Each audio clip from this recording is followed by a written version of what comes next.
Buen día, queridos estudiantes.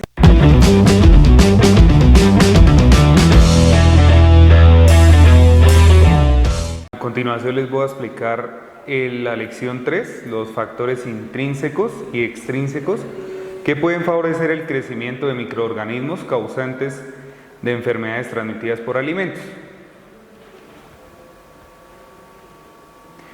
Bueno, en primera medida, pues como ya habíamos mencionado en la clase anterior, las dos clases anteriores, ya vimos el tema de las enfermedades transmitidas por alimentos, vimos también los microorganismos, los cambios químicos, los factores físicos, biológicos, químicos y ambientales que pueden causar cambios en los alimentos. Entonces ahora nos vamos a centrar en los factores intrínsecos. ¿Por qué nombro lo anterior? Porque todo va relacionado para poder desarrollar el curso como tal titulado Enfermedades Sanitarias, ¿listo? Entonces en primera medida vamos a ver lo que son los factores intrínsecos, vamos a ver la composición del alimento, observando los alimentos más apetecibles. Esto quiere decir los alimentos que nosotros más consumimos y que el mercado nacional y global requieren, ¿sí? Demandan. Entonces ya vamos a ver lo que son las carnes, los pescados, las frutas, algunos alimentos no perecederos y así pues vamos contextualizando más lo que son los alimentos más apetecibles. ¿Listo? Por otra parte vamos a ver el pH y acidez. Realmente pues el pH, como todos saben, es el potencial de hidrógeno y la acidez pues también se da para todos los alimentos. Entonces lo que vamos a hacer realmente es conocer cada una de las características relacionadas con pH y acidez, los rangos óptimos. Como todos saben, por ejemplo en el agua nosotros manejamos pHs óptimos de 6,5 a 9, ¿sí? Ese es como el rango óptimo en el agua. En los alimentos y para el desarrollo de los microorganismos también se tiene que mantener un pH adecuado y un nivel de acidez adecuado. Entonces lo que vamos a hacer es mirar el tema de los rangos establecidos para pH y acidez, ¿listo? Y vamos a mirar cómo se involucra la presencia en los alimentos de estos dos importantes factores considerados dentro de los factores intrínsecos. Entonces importante el tema. Y por otro lado vamos a ver lo que hace la actividad del agua, ¿sí? Entonces ya tenemos lo que es las características del parámetro. Entonces acá vamos a ver ya más a fondo el tema de los rangos. También tiene como un rango el agua de los alimentos. Entonces es importante tener esto en cuenta. ¿Por qué? Porque el agua causa, digamos que el agua la consideramos como un factor ambiental, ¿sí? Teniendo en cuenta lo que vimos la clase pasada. Entonces el agua puede ser inhibidor para poderse desarrollar un microorganismo, para tener vida un microorganismo. Entonces es muy importante conocer la actividad del agua. La vamos a ver ya más a detalle correspondiente a los alimentos. Entonces vamos a ver las cifras o los rangos establecidos para cada alimento, para los alimentos más apetecibles, que son los más relacionados con el tema. ¿Listo? También vamos a ver lo que es el tema de la deshidratación.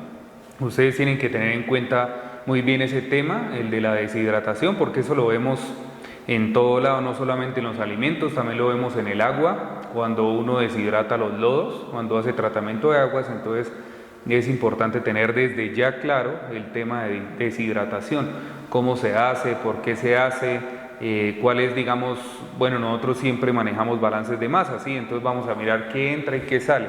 Entonces el tema de la deshidratación, vamos a mirar qué entra, pues tiene que entrar el agua, el alimento, y qué sale, ¿no? Pues casi siempre al final del tubo tenemos como tal ya el alimento, ¿no? En el tema de aguas tenemos, por ejemplo, el lodo ya seco, ¿sí? Ya para poderlo disponer. Entonces el tema acá es poder quitar el agua del alimento como tal, ¿listo? Y vamos a ver también lo que es el agua, cómo afecta en la presencia de los alimentos. Entonces vamos a ver también cómo afecta el agua en el tema de los alimentos. ¿Listo, chicos? Entonces, por otro lado, también tenemos los factores extrínsecos, que estos ya vienen relacionados con la concentración de oxígeno.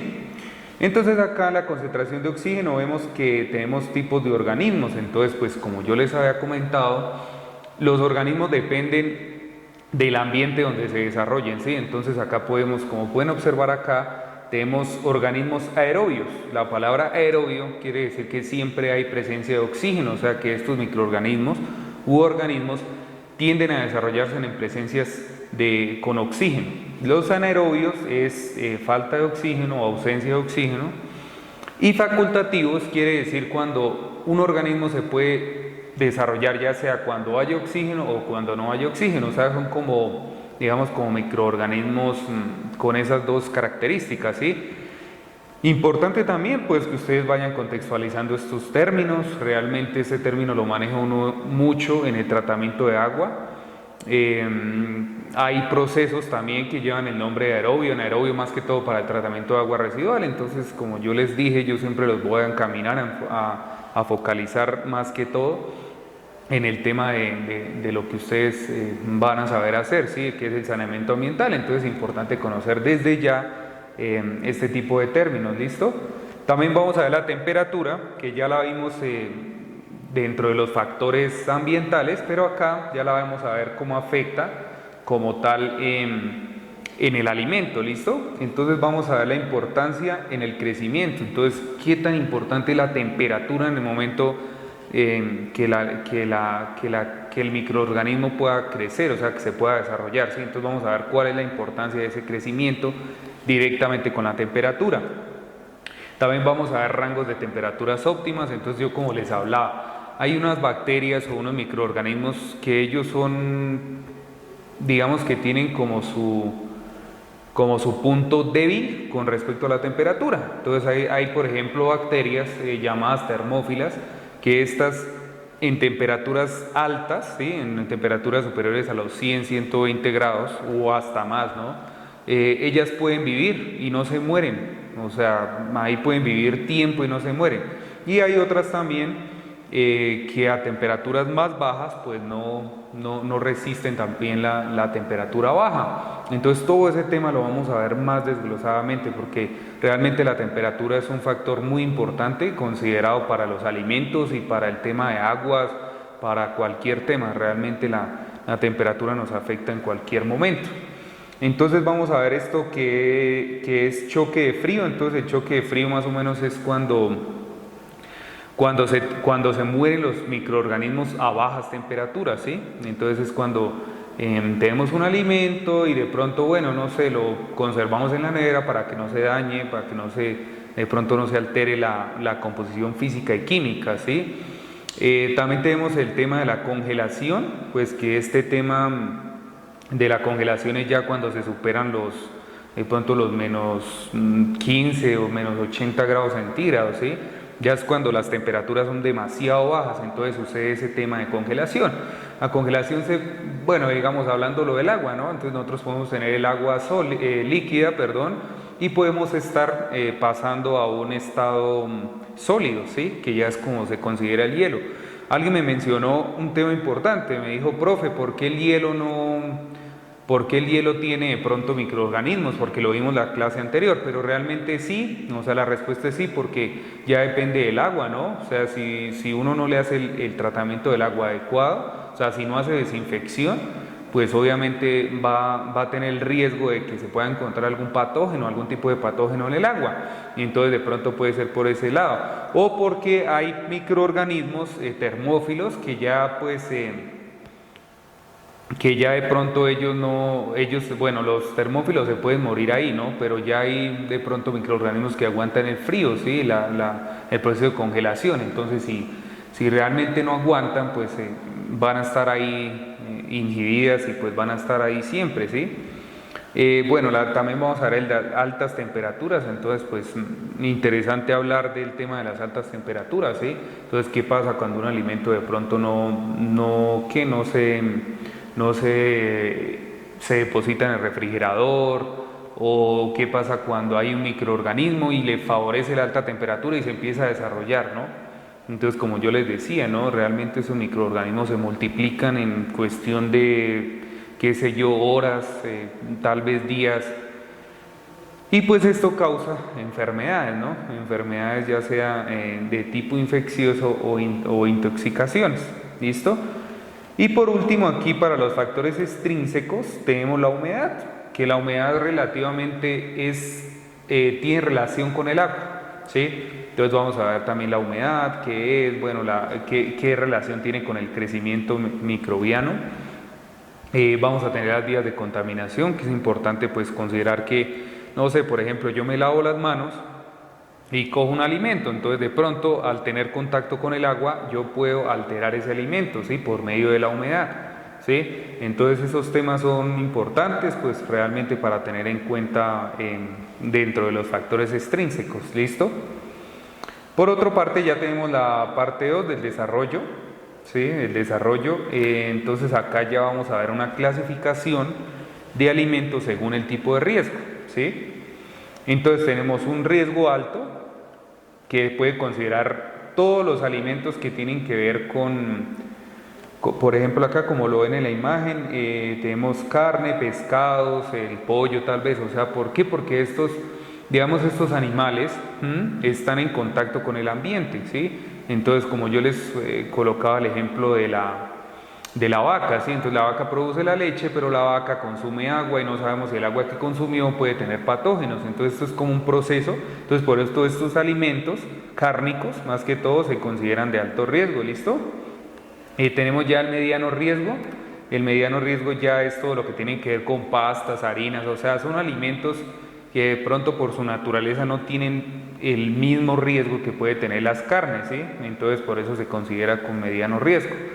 Y el bajo riesgo, como pueden ver en la imagen, ya se consideran los alimentos no perecederos, ¿sí? Todo lo que pues viene de pronto enlatado, empacado, ¿sí? Pues de pronto algún tipo de galletas, ponqués, bueno, lo que nosotros de pronto consumimos a diario, pero que ya viene pues empacado, ¿no? Entonces ellos le aplican como sus cosas para que no se dañe, para que perdure, por eso es que se llama no perecedero, porque no, o sea, se daña algún día sí, pero no tan pronto, ¿listo? Entonces para considerar esto, también vamos a ver lo que es los tipos de microorganismos. Pues ya nosotros vimos los microorganismos, ¿no? Que son los virus, las bacterias, los hongos, los protozoos, las arqueas, pero entonces acá ya vamos a ver es el tema de cuáles microorganismos son buenos y cuáles son malos con respecto a los factores extrínsecos e intrínsecos, ¿listo? Entonces vamos a ver en primera medida los microorganismos beneficiosos, que ya pues como pueden ver la leche, porque es un microorganismo de pronto beneficioso el que está en la leche. Hablamos de uno que hacía eliminar la lactosa, ¿sí? Que la lactosa en la leche pues para muchas personas causa problemas de digestión, de pronto sienten hinchazón, les hace daño. Entonces la idea es mirar esos, digamos, los microorganismos beneficiosos, aunque ya los habíamos visto, pero vamos a ver entonces más exactamente a qué alimentos o qué microorganismos corresponden los beneficiosos.